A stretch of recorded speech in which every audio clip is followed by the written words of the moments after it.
What's up YouTube, Awesome Yugi here, and today I'm here with a deck profile on Yosenju. Now I really wanted to use Yosenju because I feel like a lot of people are doing it wrong with Yosenjus. They're either building wrong or just playing terribly with Yosenju. So right now I'll be doing, of course I'll show you the list and I'll try and explain a little bit on how you have to play Yosenjus. Because what I figured out is that most of the people that play Yosenju just aren't that good players. Not bashing on that doesn't count for everyone, of course, but usually the better players are going for the tier 1 deck. So right now that would be Necros, of course. So most of the better players are playing Necros. I'm not saying that all Necros players are good players, because a lot of bad players are playing Necros as well, of course. But most of the better players stay away from decks like Yosenju, which I don't completely agree with. Because Yosenju can actually be a very viable deck, especially in the Necros matchup. So yeah, that's kind of my reasoning behind how that is the case. But Yosenju isn't the most difficult deck to play, but you do have to play it properly to get the most value out of it. So yeah, let's get in the list real quick first. I've made some adaptations, of course. We got some new cards, and the format has adapted to floodgates, so I made some adaptations to the list. This is still the same. You have your triple comma 1, triple comma 2, and then triple comma 3. Now these guys have to be played responsible. So when you're playing against another rogue deck, don't just smack all these guys down because you can get Mirror Force or Torrential Tribute, and you'll be getting completely blown out. When you're normal summoning this against Valkyros, of course, or against Necros, of course, that isn't the case.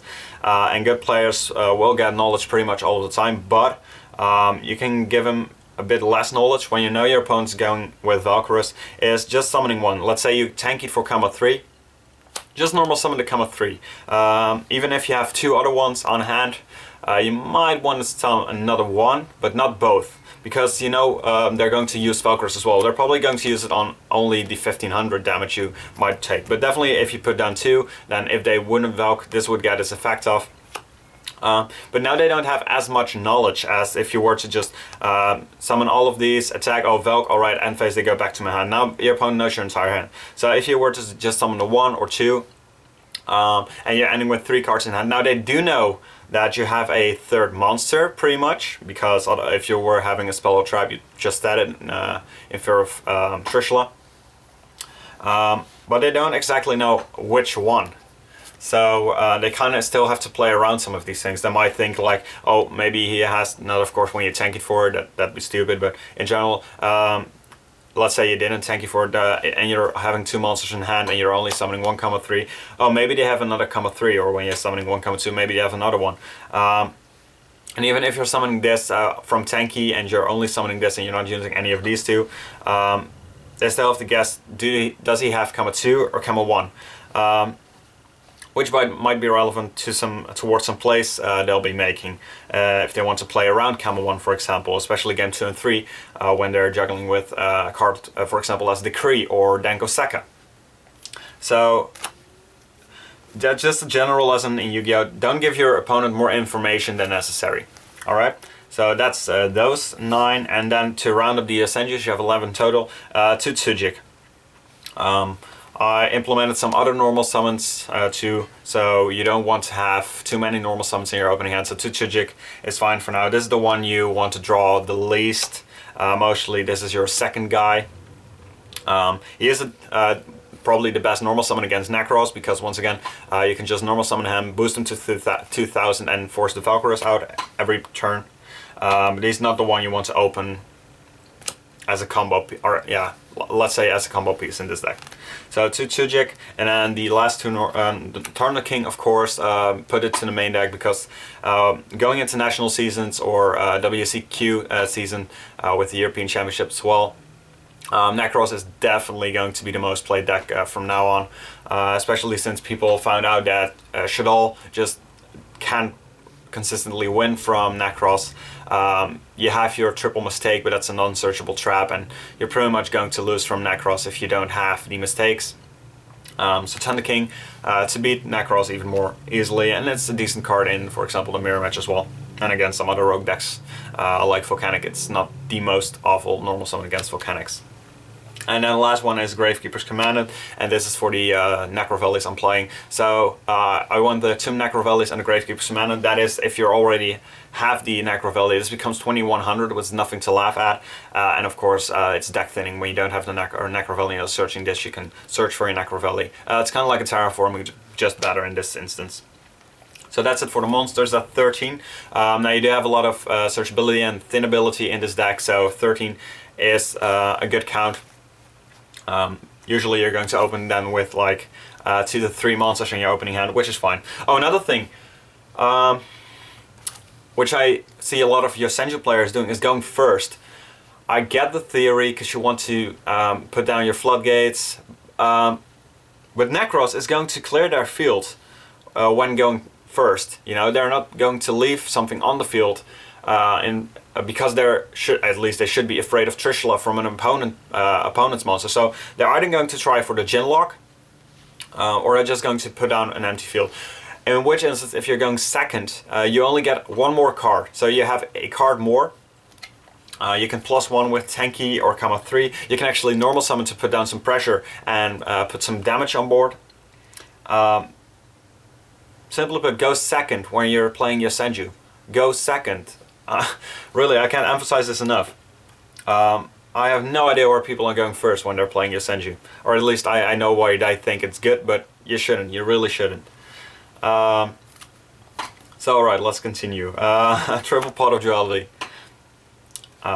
Triple Tanky. And triple Upstart. This is what you run.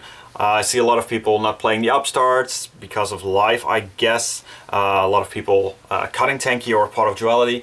This is what you run. Another thing, if you're not doing it like this, you're doing it wrong, simply put. I'm not trying to be arrogant or something, but that is just how it's done. I mean, come on. It's not that difficult. You want to get to your floodgates. These are just more monsters and put some extra damage on board. Pot of Duality is just consistency, getting to missing combo pieces or floodgates or whatever. There's no reason to not do it like this. So then those now, and then you have, like I said, the double Necrovelli. This is another same thing with pretty much a Thunder King. This went to the main deck because this shits on too many decks. It's also good against cards like or decks like Burning Abyss and Shaddoll. So yeah, no reason not to do it. And then I'm playing Regeki. This is an iffy card. I'm not 100% sure on this myself, but it does help with some monster floodgates, which can hurt you. Ragnar Zero, for example, which can hurt you, and Thunder King, which can hurt you a little bit as well. So I think I'll just keep it in, especially if you can just Regeki like Clifford and then normal summon 4 monsters and kick for game. So I feel like I'm keeping this in, but Regeki is one of the more iffy cards in the deck. So that's it for the spells. It's 12 spells, which leaves 15 traps, I believe. Once again, you're opening 2 to 3 traps every hand, which is really good. Triple lose 1 turn. This is the best we'll get right now in general. Mistake might be a little bit better against Necros. But Mistake kind of hurts you as well, a little bit, but when you're playing triple Tanky, triple Pot, and triple Comma 3, it kind of hurts you. Of course, it's not too bad to play because Mistake hurts Necros players a lot more than it hurts you. But with lose 1 turn, I decided to just replace Mistakes with lose 1 turn, but I might try and find a room to either main 2 Mistakes or side 2 Mistakes. Triple Phoenix Chain for Trishula. Lose 1 turn helps with Triss as well, which was one of the weaker spots of this deck. You could get Trishula pretty easily. Lose 1 turn kind of almost completely fixed that, so that's really good. Triple Mirror Force for the mirror match, mostly some other rogues, and it's a decent card against Necros as well, but usually like sided out for some Chaos Trappoles or Maxis, depending on going first or second, or when they're playing Decree, for example, for MSTs. Triple Mind Crush, still one of the best traps because it hits everything. It forces awkward plays for Necros players. So, and then the 3-1-0s, you have Macrocosmos, really good with Mirror Force. Solemn Warning, mostly for Denko Sek on the main deck, and then the Emptiness, of course. So that's the deck. I feel like this is pretty much what should be running. I'm going to flip through it after I show the entire deck. But yeah, this is pretty much how I feel you should run Yosenjus right now. And like I said, playing it, you should just Mind Crush the right thing. Come on. I know they're playing around it, but when they're searching like a Shurrit and they're setting something, only the good players are baiting you out to call Cycle Land. So let's say they search Cycle and there's not setting it, and at that point they're searching Shurrit, and they are setting a monster. Now, if they're good, they should have set the Cycle either before or after they search it, or at least that's what they regularly do. And now they you Mind Crush the Shurrit, right? Or vice versa. When they set the Shurrit, you Mind Crush the Cycle. Now, what some people do is they actually don't have a Cycle, for example, and they set a Max C, which they main deck, which is bad against your deck, so they might as well set it. And now at this point you're using Mind Crush on Cycle because they set a monster and you think it's Shurrit, and they don't actually have Cycle. Now that is something that could happen, but not a lot of players do that, so it's not something I feel like you should consider playing against everyone. Just feel out your opponent and try and utilize Mind Crush best way possible. So for example, on a Kaleidoscope, people are really playing around that. If you have a background or activating Kaleidoscope, and especially if they don't have a monster, don't Mind Crush the Unicorn, because a lot of times they won't even have the Unicorn, and when they do, you know, you get one for one, because they can, if they have the Unicorn, they can just banish the Kaleidoscope and Unicorn for grave, because they didn't have any monsters to get a Kaleidoscope back or whatever they want. So now you just traded the Mind Crush for one Unicorn. You didn't get enough value out of it. So Mind Crush, another card. If you want to play Yosenju properly and you want to be good with this deck, know your Yu-Gi-Ohs pretty much. And that's what a lot of, when I say like, bad players are playing Yosenju, because I see a lot of people playing Yosenjus. They are playing the Mind Crush because they're pretty much net decking, but they don't know how to get max value out of their cards. And when you're playing a stun deck, which Yosenju definitely is, anti-meta stun, whatever you want to call it, you have to get the maximum value out of your stun cards, because otherwise you're losing to better decks. So yeah, continuing with the extra deck. Double Gaga Cowboy, this is for the OTK. When you have 4 monsters, 2 cowboys, that's 8,000. 10 out of 10 times. Chidori, target king, search your extra Tranky.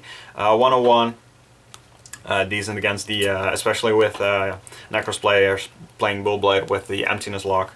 Dark Rebellion Dragon, another card that can just give you the extra damage to your OTK. Then we have this combo, so you have the Diamond and Ptolemaios with Deltros. Where are you going first? Against Shaddoll Brie, because definitely Shaddoll is going to have to force you going first. You can make the Ptolemaios, use its effects in your end phase to attach Deltros, so you can overlay in Diamond. So even when you're going first, you can still make the Diamond play. That's why we play Deltros. But of course, you have these times when you want to overlay 3 Yosenju monsters, and then Deltros is an option as well.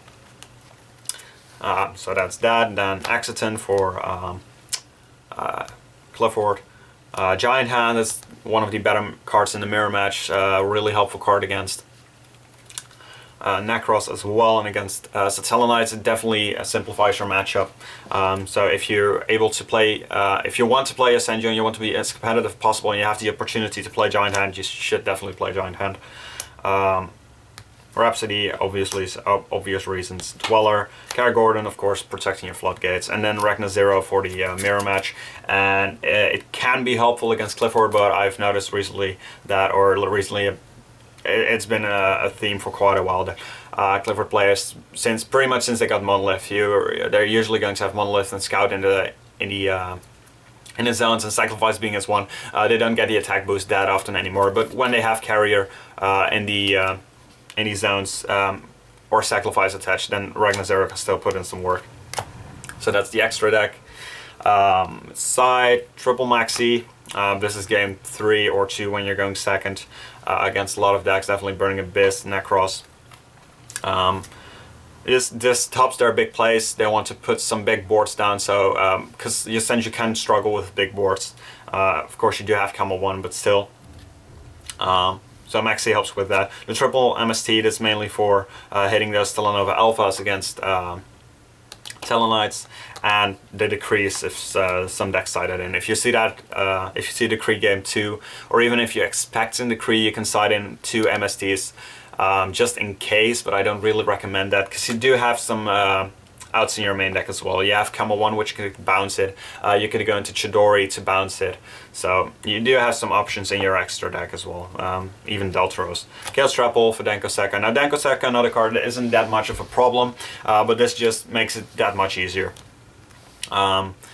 Because once again, Denko Sekka, you can run over it with something, but usually the Necros player will be able to protect it with Valkyros, so then you have to Camel 1 it, but that doesn't really solve the problem, you know.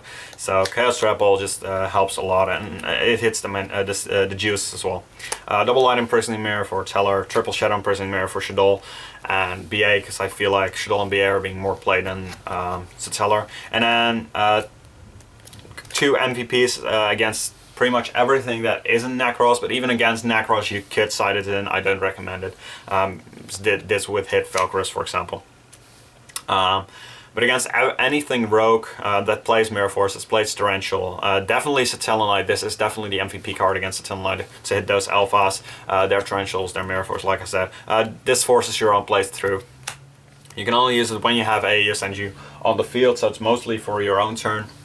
But this just locks your opponent down. This forces you to win. Or forces your opponent to lose, however you want to say it. But this definitely puts into work, and it's searchable with Kama 3. So yeah, I'll flip through everything real quick now, so you guys can see this all one more time. Because I don't really write deck lists in the YouTube description, because that takes a lot of time. Let's see if I have any last words. I highly recommend people playing this, because this deck is really good if played properly, especially when you know I'm going to be facing like 70% Necros. You should win at least 80, if not 90% of your Necros matchups with this deck. When you play it properly, that is. Especially against some of the not as good Necros players, let's just keep it at that. Because a lot of players that play Necros just don't know how to properly play around stun decks. So yeah, you should be able to win a lot of those matches. Which is mostly what everything who isn't playing Necros is trying to do, you know, beat Necros. And this, in my opinion, this might actually be, with Volcanics, this might be the best deck to do that. So yeah, thank you guys for watching. I hope this helped for those of you who don't really know how to play Yosenjus or want to play Yosenjus but just couldn't get it done, you know. And yeah, thank you guys for watching. Please leave a like down below or a comment if you enjoyed this or have anything to say, whatever. And I'll see you guys with the next video, I guess, because that's pretty much it. So yeah, bye!